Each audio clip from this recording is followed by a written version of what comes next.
Il y a des routes incroyables sur cette planète. Les plus chères, les plus chaudes, les plus mortelles. On les a regroupées en 4 catégories. Peut-être que vous avez déjà roulé sur une des plus extrêmes au monde. La route la plus dangereuse. Route des Yungas en Bolivie, plus de 164 km. Au début, ça s'annonce bien, on part de la capitale, La Paz, sur une route pavée qui serpente jusqu'à une petite ville nichée dans les montagnes. Et soudain, ce panneau. Bienvenue sur la route de la mort. Ne vous fiez pas à ses couleurs ou son oiseau exotique, le trajet est infernal. Une route de 3 mètres de large, t'as intérêt à croiser personne en sens inverse. Ici, contrairement au reste du pays, tu roules à gauche pour mieux évaluer la distance avec le vide de 600 mètres. Une chute mortelle. En 1983, un bus a basculé dans le ravin, 100 passagers tués, le pire accident de l'histoire du pays. En 1999, 8 touristes israéliens décèdent dans un accident de Jeep. Ces tragédies ont donné à la route des Yungas la réputation d'être la plus dangereuse au monde. Alors concentre-toi parce qu'il n'y a pas que l'étroitesse de la route ou son relief montagneux dont il faut se méfier. Pas de barrière de sécurité, un climat changeant, nuages et brouillards réduisent ta visibilité et la pluie transforme la route en gadou avec de grandes cascades. Il y a des histoires de routiers aguerris arrêtés sur le bord de la route le temps d'une pause qui se sont fait surprendre par une chute de pierre ou emportés par un glissement de terrain. Dans le vide, on retrouve parfois des cadavres en état de décomposition avancée, parfois déjà squelettiques. Alors pourquoi s'aventurer sur cette route ? Pendant longtemps, c'était la seule voie d'accès vers une région agricole, notamment avec une portion de la forêt amazonienne. Essentielle au développement économique du pays, la route des Yungas fut donc construite dans les années 30 par des prisonniers de guerre. En 2006, une nouvelle a été construite contournant le tronçon mortel. Qui l'a détrônée ? Selon plusieurs sites spécialisés, une route en Turquie. Toujours utilisée par les locaux, on y retrouve des passages étroits, des falaises, des virages en épingle, etc. Et bien sûr, elle n'est pas goudronnée. Il existe aussi une autoroute de la mort en Irak, la Highway 80. Ici, pas de relief ou d'obstacles traîtres, mais un épisode militaire. Pendant la première guerre du Golfe, l'Irak a utilisé cette route pour envahir le Koweït. Quelques mois plus tard, ses troupes la prirent en sens inverse pour se replier face aux forces coalisées des États-Unis, du Canada, du Royaume-Uni et de la France. Dans la nuit du 26 au 27 février 1991, les soldats et leurs véhicules ont été bombardés pendant près de 10 heures, pris au piège sur cette autoroute. Le nombre exact de pertes n'est pas connu, entre quelques centaines et des milliers de morts. Ironie historique, cette même autoroute sera utilisée par les troupes américaines et britanniques en 2003 pour envahir l'Irak. Mais là, on n'est pas sur des accidents de la route. On peut se demander si les routes dites les plus dangereuses sont aussi les plus meurtrières. Selon l'OMS, les pays avec le plus d'accidents mortels sont ceux en voie de développement, à cause notamment du manque d'infrastructures de qualité pour assurer la sécurité.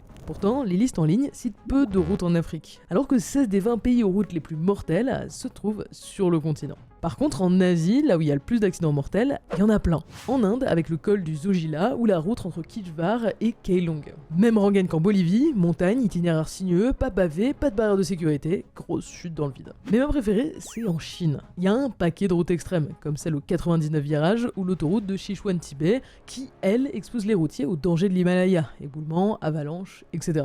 La plus folle, le tunnel de Guolang. Jusque dans les années 70, les habitants du village du même nom étaient isolés du monde. Comme les pouvoirs publics se bougeaient pas, 13 villageois se sont dévoués pour creuser une route dans la montagne. Sauf que aucun n'était ingénieur. 5 ans de travail pour un tunnel de 1,2 km de long et seulement 4 mètres de large. On passe pas à 2 véhicules. Mais cette fois-ci, on a une barrière de sécurité. Juste 30 fenêtres sculptées dans la roche. Pas de gros accidents recensés comme en Bolivie, mais ça doit pas être super rassurant. C'est quand même mieux d'embaucher des gens compétents pour ce genre de projet, même si la facture peut vite grimper. La route la plus chère est française. Un viaduc au-dessus de l'océan Indien qui longe la côte de l'île de la Réunion. Vous voyez la petite route à côté, la Nationale 1. C'est à cause d'elle qu'on a lancé la construction de la nouvelle route du littoral, ou NLR. Avec 60 000 automobilistes chaque jour, ça bouchonnait sévère. On lui a donc construit une grande sœur pour la soulager. En plus de l'usure qui rendait le trajet dangereux, l'érosion de la roche augmentait le risque de chute, sans parler de la montée du niveau de la mer. Sans s'écouter 1,66 milliard au départ, le chantier de la NLR n'est toujours pas fini.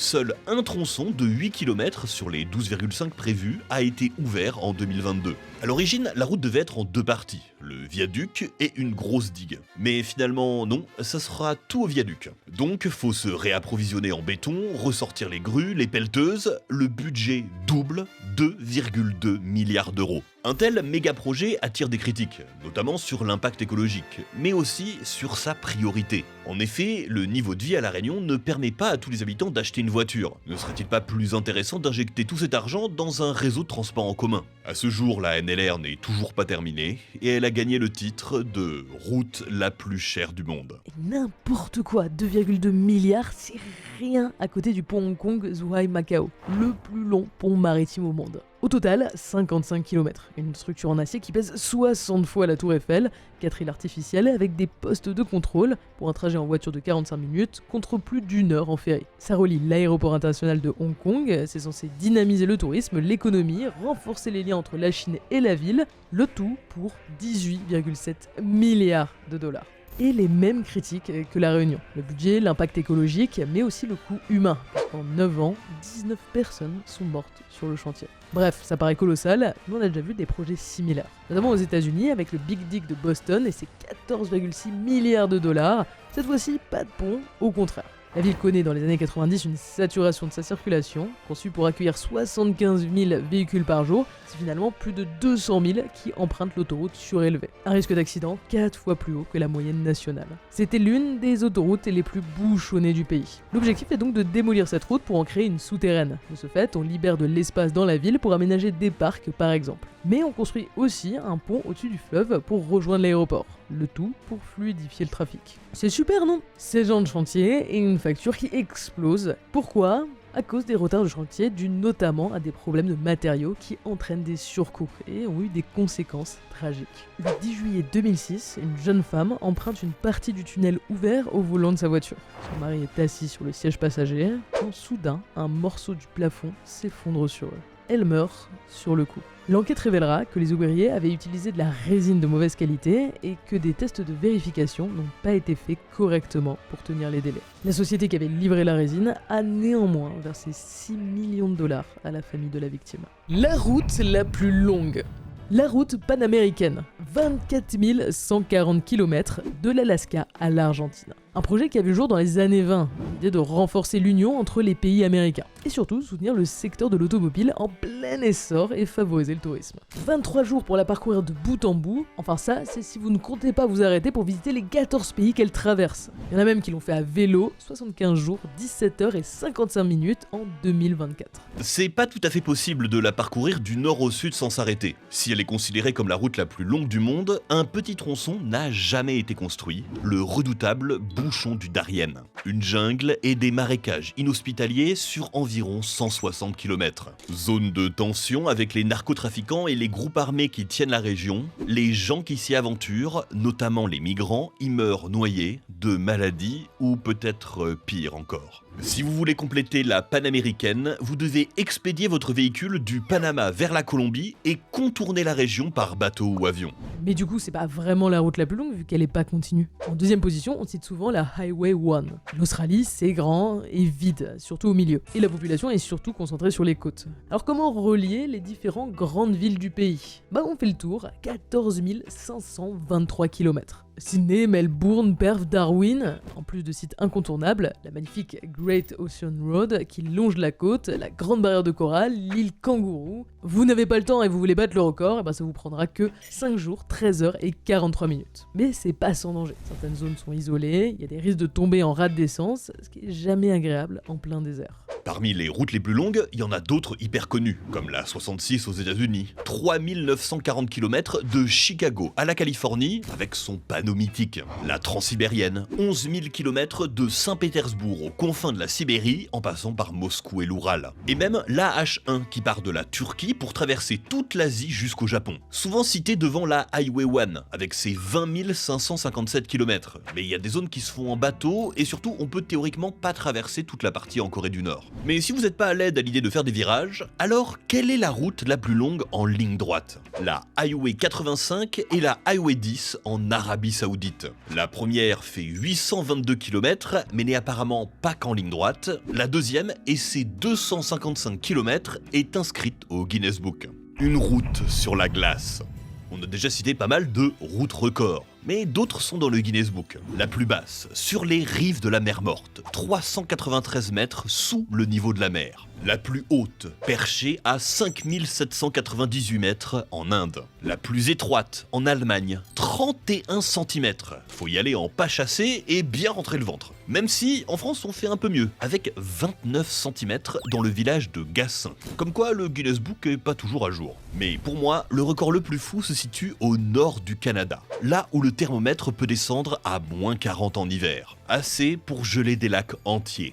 Début décembre, s'avance un BV-206. On déblaye la neige pour le laisser passer. Véhicule militaire tout-terrain, il est conçu pour flotter s'il passe à travers la glace. À l'aide d'un sonar, il en mesure l'épaisseur. Il faut minimum 74 cm pour commencer. Commencer par quoi? Le chantier. Chaque année, depuis 1982, pendant l'hiver, on reconstruit la plus longue route de glace au monde. Là où l'épaisseur n'est pas suffisante, on n'hésite pas à inonder. L'idéal, c'est 1 mètre. Il y a des poids lourds qui vont passer dessus quand même. Février, la route est enfin ouverte. Pour 9 semaines seulement. Après, la glace va fondre. La zone ne sera plus accessible qu'en hélicoptère jusqu'au prochain hiver. Les routiers vont se succéder sur les lacs gelés pour rejoindre les mines d'or, de diamants ou de pétrole de la région. 85% de la route est sur la glace, le reste sur des berges enneigées. Entre 400 et 600 km en tout, selon les températures. Alors, c'est extrême, mais aussi probablement une des routes les plus sécurisées au monde. La largeur est suffisante pour affronter les blizzards et ne laisse pas glisser hors du tracé. Il y a plusieurs endroits pour s'arrêter, la vitesse est limitée à 60 km/h pour les camions vides, 25 pour les chargés. Et une patrouille surveille la région, régule le trafic et entretient la route. Cependant, elle n'est pas ouverte aux touristes, n'espérez pas pouvoir y faire des dérapages. Si vous voulez parcourir les étendues polaires, prenez plutôt la Dalton Highway en Alaska, souvent citée comme l'une des routes les plus isolées et dangereuses au monde. Pourtant en été, le trajet est super. Des paysages sauvages, de la forêt à la toundra, 666 km jusqu'à l'océan Arctique. En plus des touristes, elle est surtout empruntée par des gros camions qui transportent du matériel jusqu'à la ville pétrolière de Dead Horse. Le long de la route, un oléoduc les accompagne. Mais en hiver, c'est pas la même chose. Pas de lac gelé, mais une portion montagneuse avec des risques d'avalanche et des virages compliqués. Sans parler des blizzards qui balayent les étendues vides et les brouillards de glace qui bloquent la visibilité. Il y a aussi les bêtes sauvages qui rôdent. Avant de sortir de leur véhicule, les routiers klaxonnent pour effrayer les grizzlies. Ensuite, contrairement à la route de glace du Canada, il y a peu de services. Le téléphone ne capte pas et il n'y a que 3 stations essence sur la route. Donc si vous l'empruntez, prévoyez votre itinéraire. Paradoxalement, la plupart des routes citées dans cette vidéo sont devenues des attractions touristiques justement pour leur caractère extrême. Il est possible de dévaler la route de la mort en vélo, le village isolé de Kyolang reçoit aujourd'hui des visiteurs, des blogueurs racontent leur voyage sur la panaméricaine. Un site, Dangerous Road, s'adresse spécifiquement à ceux qui veulent se tester sur ces itinéraires et même des youtubeurs osent s'y aventurer. Et la route des glaces au Canada et la Dalton Highway apparaissent dans la télé-réalité Le Convoi de l'extrême, ce qui fait qu'elles perdent un peu leur aura. Ou on gagne, hein. C'est surtout de l'adrénaline qu'on vient rechercher sur ces routes. Se confronter aux éléments, voir des paysages incroyables, se prouver quelque chose. Elles sont autant de témoignages de la résilience humaine que son génie technique, de la glace à l'acier. Avec les enjeux écologiques et sociaux, nul doute que de nouvelles routes extrêmes verront le jour dans les années à venir. Et toi, est-ce qu'il y en a une où t'oserais te risquer ?